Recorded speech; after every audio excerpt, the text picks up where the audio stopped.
Bienvenue dans le débat consacré à Haïti, alors que le Conseil de sécurité de l'ONU a donné son feu vert la nuit dernière à l'envoi d'une force internationale menée par le Kenya. Objectif, aider la police en proie aux gangs qui contrôlent une grande partie de Port-au-Prince. Cette mission est demandée par le Premier ministre haïtien depuis 1 an. La résolution a été adoptée par 13 voix pour et 2 abstentions, celles de la Chine et de la Russie. Le ministre des Affaires étrangères haïtien a évoqué une résolution, je cite, à portée historique.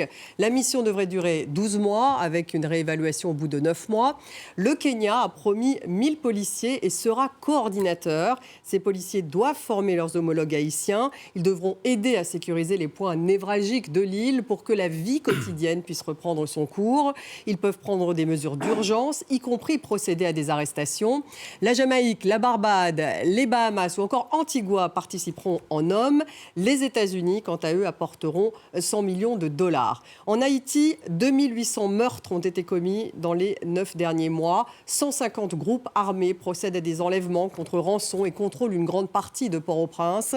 L'assassinat du président Jovenel Moïse en juillet 2021 a aussi plongé le pays dans une crise politique doublée d'une grave crise économique. Haïti connaît la pire situation humanitaire et des droits de l'homme depuis des décennies selon les Nations Unies. Alors on va revenir dans cette émission sur ce chaos dans lequel est plongé Haïti entre guerre des gangs, crise politique et crise économique. Comment sera organisée la force internationale? Peut-elle être efficace pour lutter contre la sécurité et pour pacifier le pays? Peut-elle déboucher sur l'organisation d'élections? La sécurité en Haïti, est-ce une mission impossible? Voilà les questions que nous allons poser à mes invités. J'ai le plaisir d'avoir à mes côtés Jean-Marie Théodat. Bonsoir. Bonsoir. Vous êtes géographe à l'Université Panthéon-Sorbonne et également écrivain, auteur de Fatra Port-au-Prince et c'est aux éditions Parole. Bienvenue à vous. En face de vous, Anne-Louise Mézadieu, bonsoir. Vous êtes conseillère d'Île-de-France, LR, chargée de la coopération internationale de la francophonie. Vous êtes également adjointe au maire de Chaville. Vous êtes née en Haïti et engagée d'ailleurs dans votre pays d'origine avec la création d'une association d'aide. Bonsoir et bienvenue. Nous avons également avec nous Isabelle Defourny. Bonsoir. Bonsoir. Présidente de Médecins sans frontières. Vous étiez tout juste d'ailleurs cet été, en tout cas en mission en Haïti, donc vous allez nous raconter. En face de vous, Alain Leroy. Bonsoir. Vous êtes ancien secrétaire général adjoint de l'ONU, chargé des opérations de maintien de la paix. Vous allez donc nous être précieux pour nous expliquer comment justement des opérations pareilles peuvent avoir lieu. Vous pouvez participer à cette émission sur les réseaux sociaux, #débat F24. Avant de revenir sur cette mission internationale, on va d'abord faire un point sur cette fameuse guerre des gangs qui a plongé Haïti dans le chaos avec Etanaji. Cette scène se déroule dans un quartier de Port-au-Prince, la capitale haïtienne. Des habitants qui exhibent et distribuent des machettes pour, affirment-ils, se défendre contre les gangs. Un mouvement d'autodéfense né au printemps dernier, alors que le crime en bande organisée sème la terreur à Port-au-Prince et au-delà. Aujourd'hui, ce ne sont ni les États-Unis, ni la France ou le Canada qui vont nous sortir de cette situation. C'est avec ces machettes que nous allons nous en sortir. Se faire justice soi-même pour mettre fin à l'impunité, à l'heure où la police haïtienne n'arrive plus à faire face. Enlèvement contre rançon, viol collectif, assassinat. Un récent rapport fait état de 2800 morts enregistrés entre octobre 2022 et juin 2023. Et aux violences endémiques s'ajoutent les problèmes d'extrême pauvreté et la corruption qui gangrènent le pays. Alors beaucoup d'Haïtiens se sentent aujourd'hui livrés à eux-mêmes. Le phénomène Bouakale est une sorte de justice expéditive. Je me donne justice. OK? Maintenant, pourquoi le peuple décide d'agir ainsi? Pourquoi? C'est parce qu'après plusieurs constats, le peuple estime que le ministre de la Justice, le Premier ministre Ariel Henry ne fout rien à la tête du pouvoir. Un climat de guerre civile alimenté par le trafic d'armes et de munitions, principalement en provenance des États-Unis. Ces derniers mois, les violences sont encore montées d'un cran avec un nouveau phénomène. De nouvelles recrues dans les camps de population déplacés viennent gonfler les rangs des gangs de criminels. Jean-Marie Théodat, on a beaucoup parlé sur cette chaîne de ces gangs, 150 groupes armés, c'est à peu près comme ça qu'on les chiffre. Est-ce que c'est vraiment cette guerre des gangs qui a fait basculer le pays dans le chaos? Alors, la guerre des gangs est en fait le point d'orgue à un processus de décomposition qui a peut-être commencé à la tête de l'État. C'est-à-dire le sentiment d'irresponsabilité et d'illégitimité des autorités qui a en quelque sorte donné le feu vert aux gangsters pour dire que puisque des bandits légaux étaient au sommet de l'État, d'autres bandits pouvaient continuer les basses œuvres en toute impunité. Et malheureusement, il y a une sorte de percolation du principe de décomposition du sommet à la base et qui a fini par gangréner toute la société haïtienne. Décomposition de l'État, effondrement de l'État. Isabelle de Fourny, vous qui êtes justement patronne de MSF, est-ce que MSF, par exemple, peut encore travailler en Haïti ? Difficilement. On est encore présent en Haïti. On travaille avec des équipes d'environ 1500 personnes, donc sont quand même des grosses équipes. Mais c'est très compliqué. On doit régulièrement, par exemple, fermer les hôpitaux parce qu'ils ont subi des intrusions d'hommes armés ou récemment, un hôpital à Cité-Soleil a dû être fermé parce qu'il a été couvert d'une pluie de balles perdues. On a trouvé une centaine de balles. Cité-Soleil, c'est dans la banlieue de Port-au-Prince, faut c'est une zone. Il y a eu un certain nombre, d'ailleurs, il me semble qu'il y a même eu un massacre à Cité-Soleil il n'y a pas si longtemps. Il y a eu beaucoup de gens qui ont été tués. Il y a très régulièrement des blessés, très régulièrement des combats entre gangs dans cette zone-là. C'est assez compliqué d'y travailler. Énormément de violences sexuelles aussi. Et puis un autre problème auquel on fait face, ce sont les enlèvements fréquents que subissent la population, et donc y compris les équipes médicales quand elles se déplacent de l'hôpital à chez enlèvement elles. contre rançon, donc toujours par ces gangs. Voilà. Et heureusement, tout le personnel de MSF a pu être sorti de ces kidnappings. Donc pour le moment, on arrive à avoir un espace de travail, à discuter avec tout le monde, en fait, avec les gangs qui nous permettent de continuer à travailler, mais ça reste quand même extrêmement compliqué. Et certains ont été kidnappés ? Oui, on a plusieurs personnels des MSF qui ont été kidnappés et qui ont pu être libérés. Anne-Louise Mesadieu, vous ne retournez plus en Haïti depuis 3 ans ? Absolument. Depuis 3 ans que je n'y retourne pas parce que c'est l'insécurité qui règne. Et je rejoins les propos de Jean-Marie Théodate. Le chaos qui règne, ce résultat est le résultat, je dirais, du choix politique des Haïtiens et également, je dirais aussi, de concert avec l'international, si je peux me permettre, parce qu'Haïti est à la portée des États-Unis. Ces gangs armés, ils sont armés, d'où viennent les armes ? La question aussi est de la responsabilité, bien évidemment, des Haïtiens. Il y a des ingérences étrangères ? Des ingérences étrangères, je dirais implicitement, parce que les Haïtiens ne savent pas faire les armes. Quand vous regardez les gangs, ce sont des jeunes dépourvus et le plus souvent, ce sont des illettrés. Comment s'arme-t-on ? D'où viennent ces armes ? La question, elle est également posée. Alain Leroy, pour rebondir, alors c'est vrai que vous avez fait partie en fait des Nations Unies. Les Nations Unies ont été présentes assez longtemps d'ailleurs en Haïti à plusieurs reprises. On voit bien finalement, on va reparler de la mission actuelle, que ça n'a pas abouti à pacifier le pays. Enfin, on se demande effectivement comment on a pu en arriver là. Alors effectivement, les Nations Unies ont été présentes en gros de 2004 à 2017. Il y avait une vraie opération de maintien de la paix, des casques bleus. Puis de 2017 à 2019, une opération plus légère de soutien à la justice. Alors on peut dire que c'est vrai et on peut noter qu'au départ, en 2019, le chaos a très vite augmenté, puisque 2 ans après, même le président de la République d'Haïti, Moïse Jovenel, a été assassiné. Il a été assassiné. Alors, donc ça, c'est le 21 juillet 2021. Oui, ça, mais alors on peut dire que l'ONU n'a pas fait son travail. On peut dire, à contrario, quand l'ONU s'arrête, le chaos augmente. Alors on peut dire que l'ONU n'a pas été capable de renforcer suffisamment les institutions, mais quand l'ONU était là, il y avait de la sécurité à Haïti. On se promenait à Haïti les uns les autres sans aucun problème. Il y avait de la sécurité. Au moment du tremblement de terre en 2010, l'ONU a joué un rôle majeur pour aider les Haïtiens à se relever, à épargner des vies, etc. L'ONU a eu des défauts, fait des erreurs comme partout. Mais quand elle s'arrête, quand elle est partie, le chaos est arrivé immédiatement. Jean-Marie Théodate, vous voulez rebondir là-dessus ?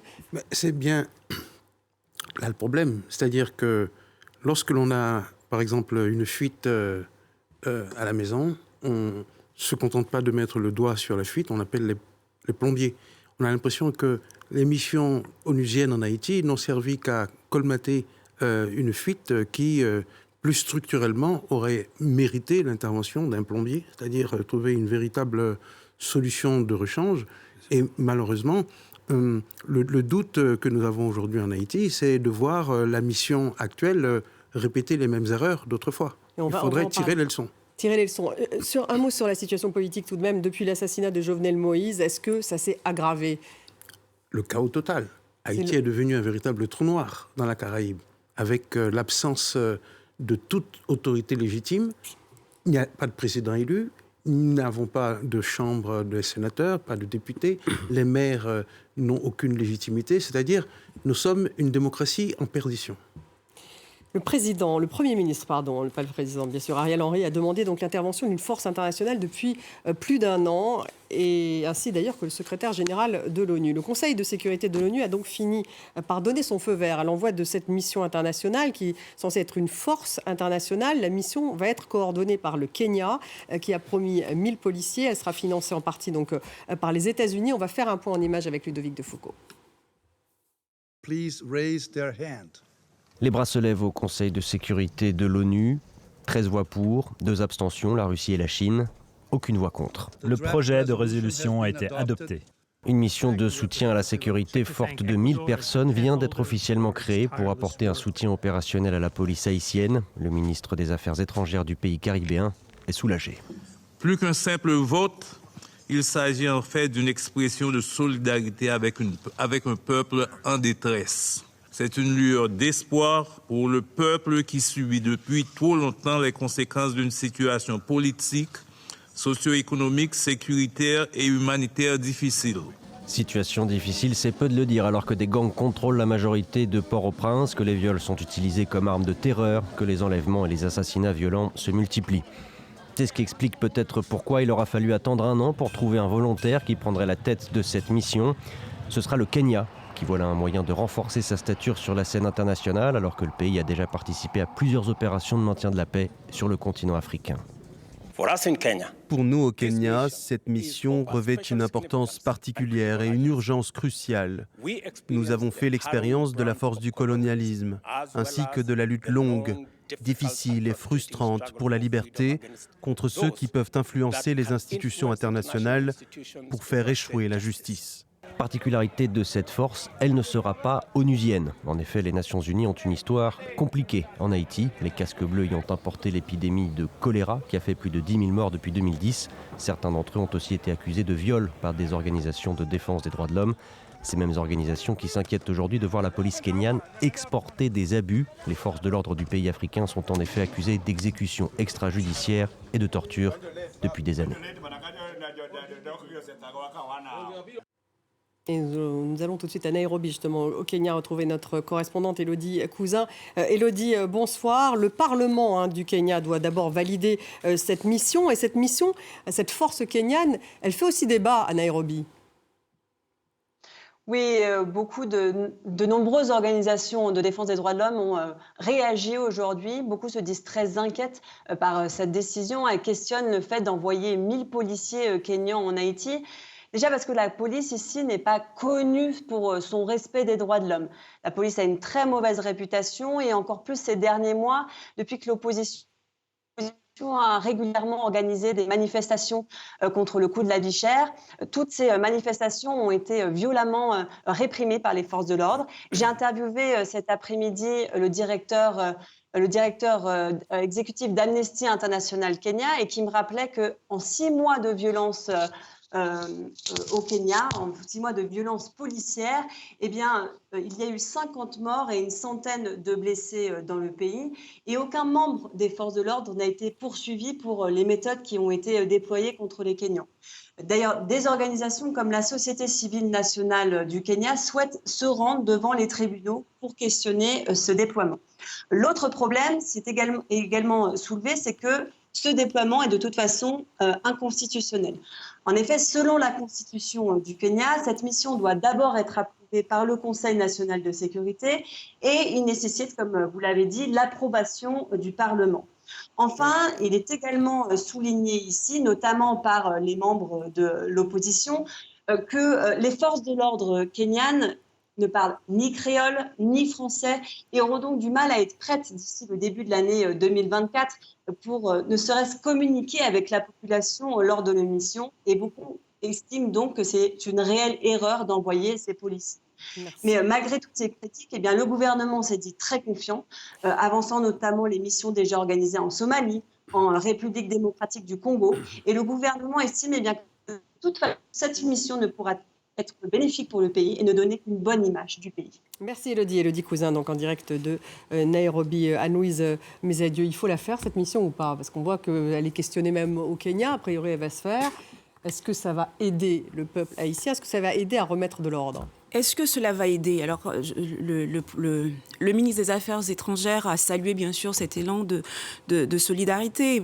Élan que nous pouvons également appuyer et saluer, mais néanmoins, vous avez vu, Madame Cousin vient de rappeler le côté pragmatiste. Les Kenyans ne parlent pas la langue. Les Kenyans, en termes de sécurité, connaissent également un sursaut d'insécurité. Et comment dire, et moi, j'ai envie de dire, c'est vraiment dommage et regrettable. Haïti est à l'aube de ses 220e anniversaire de l'indépendance d'Haïti, le premier pays noir à avoir pris son indépendance.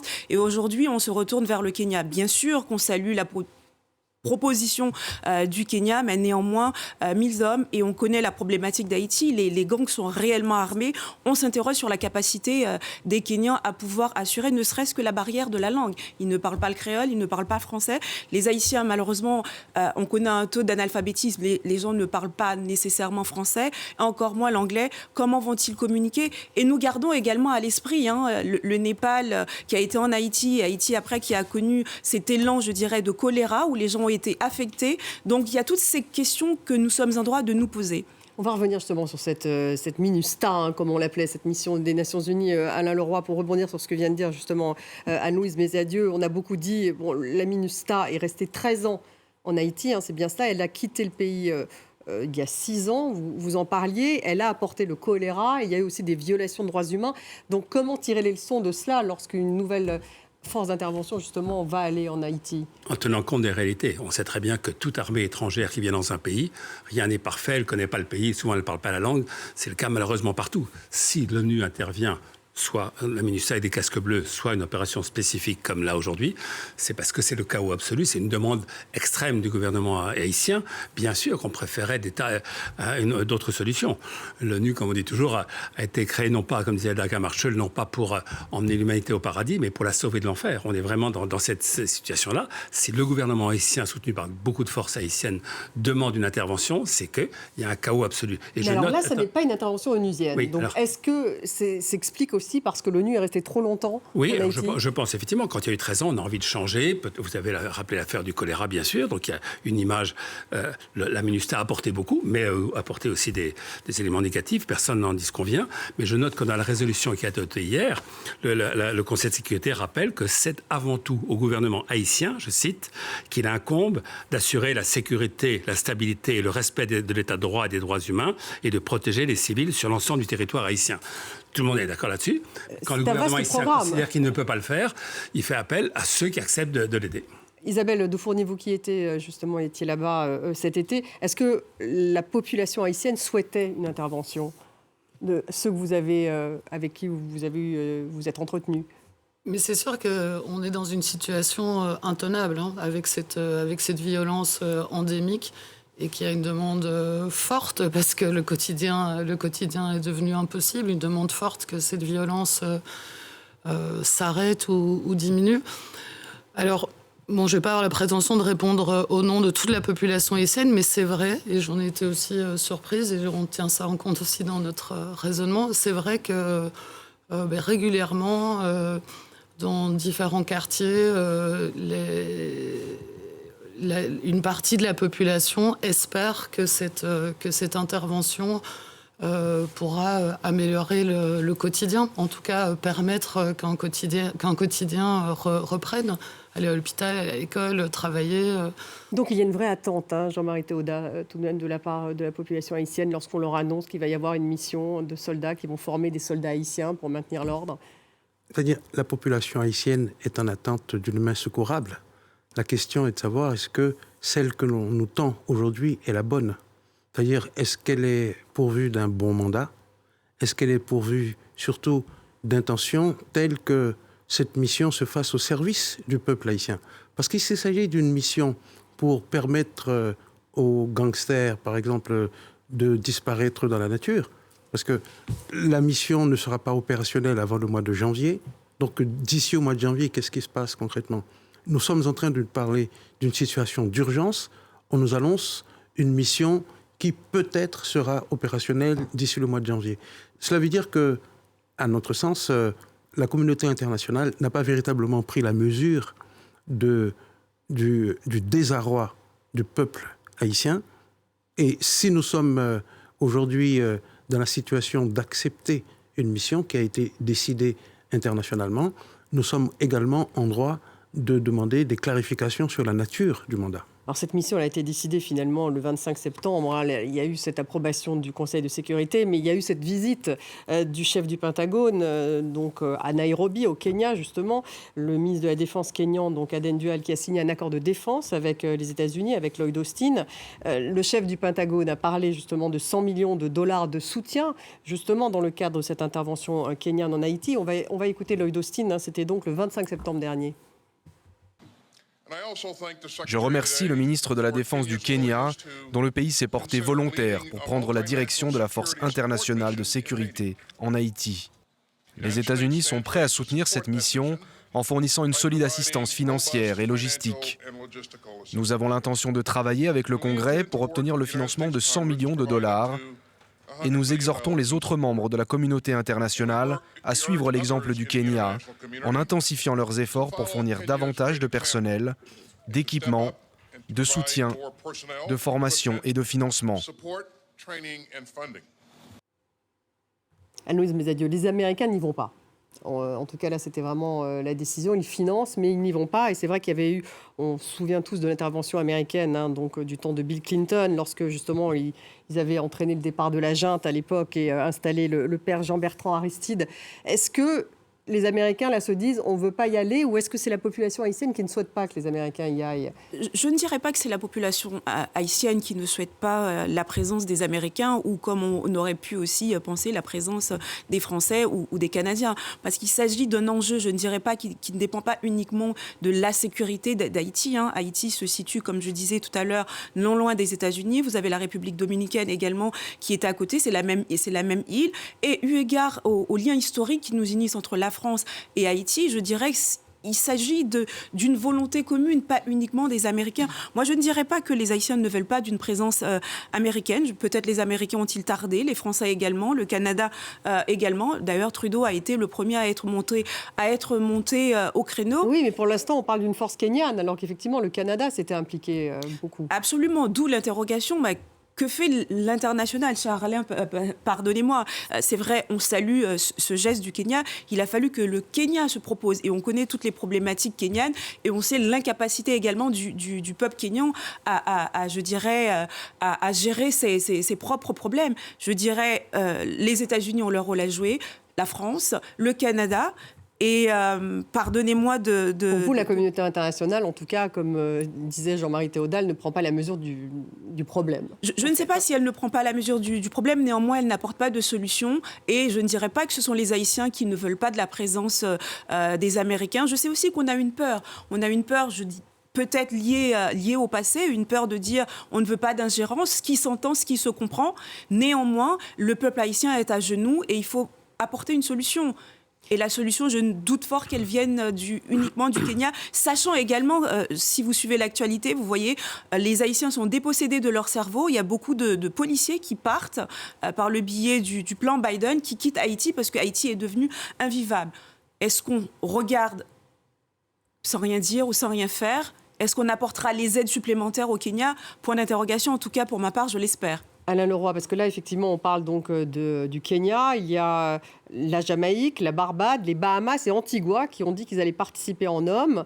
C'est léger. Enfin, on n'est pas effectivement dans une mobilisation de la communauté internationale. Pourquoi est-ce que le Canada ne s'est pas plus engagé alors qu'il l'avait... Enfin, il y avait tout un discours, effectivement, du Premier ministre. À la fois, on ne peut pas dire à la fois les Haïtiens n'ont pas très envie de cette mission, et puis au contraire, la Commission nationale n'en fait pas assez. Je crois, comme l'a dit Madame, la majorité des Haïtiens, une grande partie des Haïtiens reconnaissent que dans le chaos actuel, c'est la moins mauvaise solution d'avoir une aide internationale, bien. Alors, Et il n'y avait pas beaucoup de volontaires. C'est vrai aussi que vous avez noté que vous l'avez dit que Russie et Chine se sont abstenus et ils ont dit les raisons de leur abstention. Pour la Russie, parce qu'ils disaient que c'était un risque d'atteinte à la souveraineté d'Haïti. Et la Chine a dit un risque d'ingérence étrangère. Je pense que si Américains, Canadiens ou France, pour le moment en tout cas, ne participent pas, je pense, parce qu'il y aurait le risque qu'ils soient accusés d'ingérence étrangère. Voilà, par exemple. C'est à mon avis une des raisons de la réticence. Mais est-ce que ça va suffire, une force de 1000 personnes? D'abord, comment est-ce qu'effectivement des soldats, comment des policiers kényans peuvent former sur place des policiers haïtiens dans le chaos tel qu'on le décrit, qui sont en fait face aux gangs? Enfin, ça paraît... est-ce que c'est un peu utopique? Ça paraît plutôt un jeu de dupes, au sens que une pareille mission annoncée 3 mois à l'avance, ça laisse aux bandits l'occasion de disparaître dans la nature. Ce que vous disiez, donc en fait, eux, ils vont... 1000 policiers pour s'attaquer à 150 gangs et plus de 600 000 armes de guerre en circulation en Haïti, cela me paraît utiliser vraiment une médication mal adaptée. Et par ailleurs, 1 an pour non seulement pacifier Haïti, mais également organiser des élections libres et honnêtes, cela me paraît un peu court comme mandat.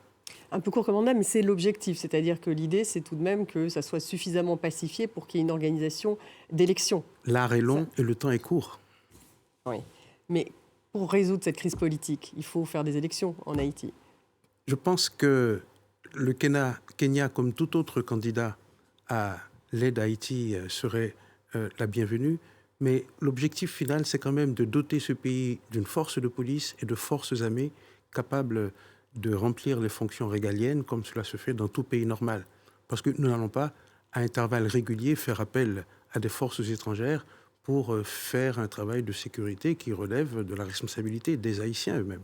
Et c'est ça le problème, c'est que ces interventions étrangères, il y en a eu quand même beaucoup entre l'ONU, je parlais des États-Unis au moment de Bill Clinton, et au final, qu'est-ce que ça a donné? Comment éviter ce piège, en fait? Est-ce que ce bourbier que redoutent aussi, j'imagine, ces pays comme dit la résolution, c'est aux Haïtiens ou même aux institutions haïtiennes de se renforcer. Je note quand même, intéressant, c'est en 1995 que le gouvernement d'Haïti a décidé de dissoudre l'armée haïtienne. Il y avait une armée haïtienne qui a été dissoute pour beaucoup de raisons, parce qu'il y avait un chaos, elle avait participé à beaucoup de coups d'État, d'ailleurs pas inintéressant quand on voit ce qui se passe en Afrique aujourd'hui, donc l'armée a été dissoute.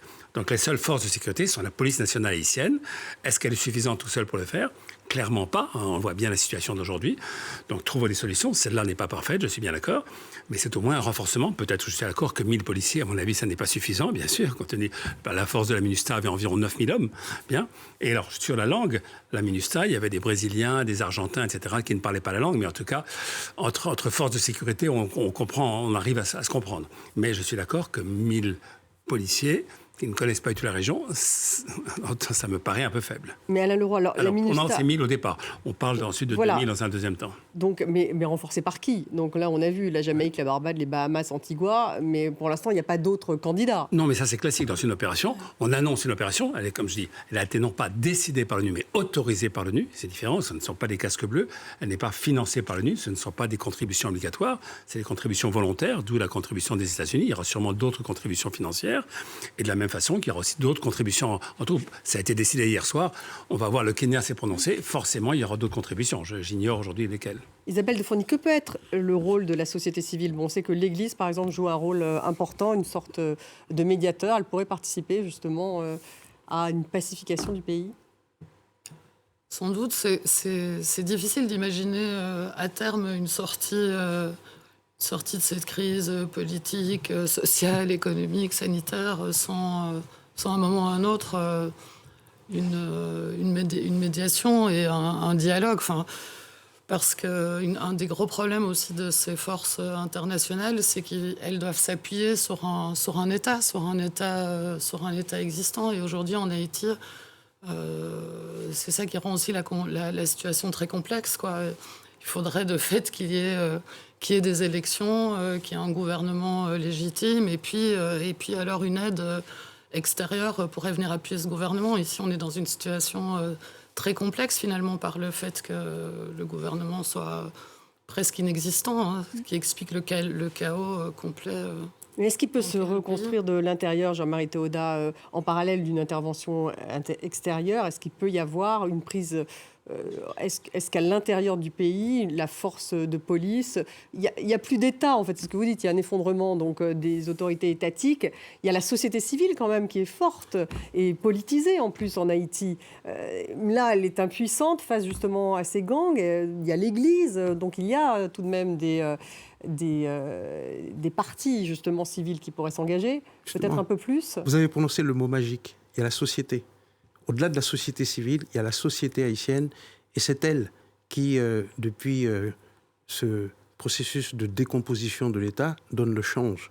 C'est la société par des réseaux de solidarité, par un savoir-vivre, par un vivre ensemble qui reste quelque chose de réel en Haïti, que la société est arrivée finalement à survivre.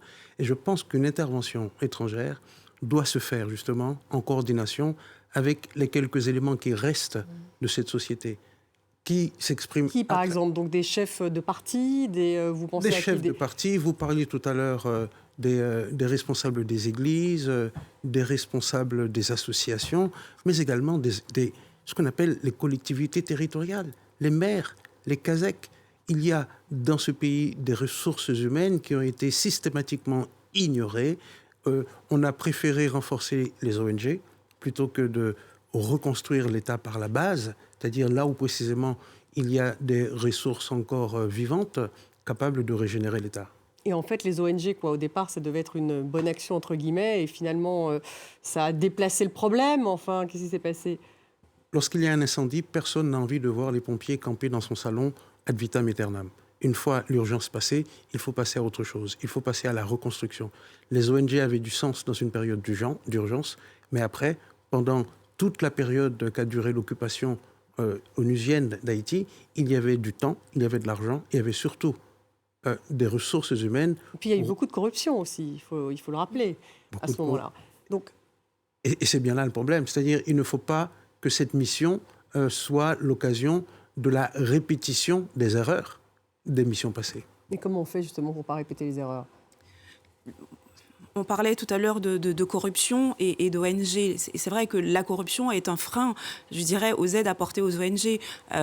Nous, au niveau de la région Île-de-France, on intervient régulièrement en aide au développement, que ce soit par le biais d'MSF ou par le biais d'Acted. Malheureusement, comme il n'y a pas d'État, il n'y a pas d'élus, on l'a rappelé en début d'émission, on n'a aucun élu en Haïti.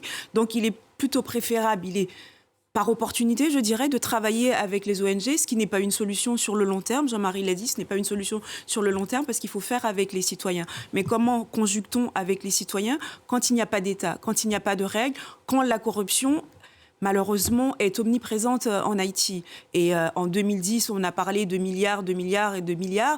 Malheureusement, ces milliards-là ne sont pas arrivés envers le peuple haïtien. Et puis bon, il n'y a pas de justice, c'est-à-dire qu'il n'y a pas eu de condamnation dans l'affaire, par exemple, Petro-Caribé. Il me semble que les gangs ont aussi bloqué les tribunaux pendant un moment. C'est ce qui s'est passé récemment.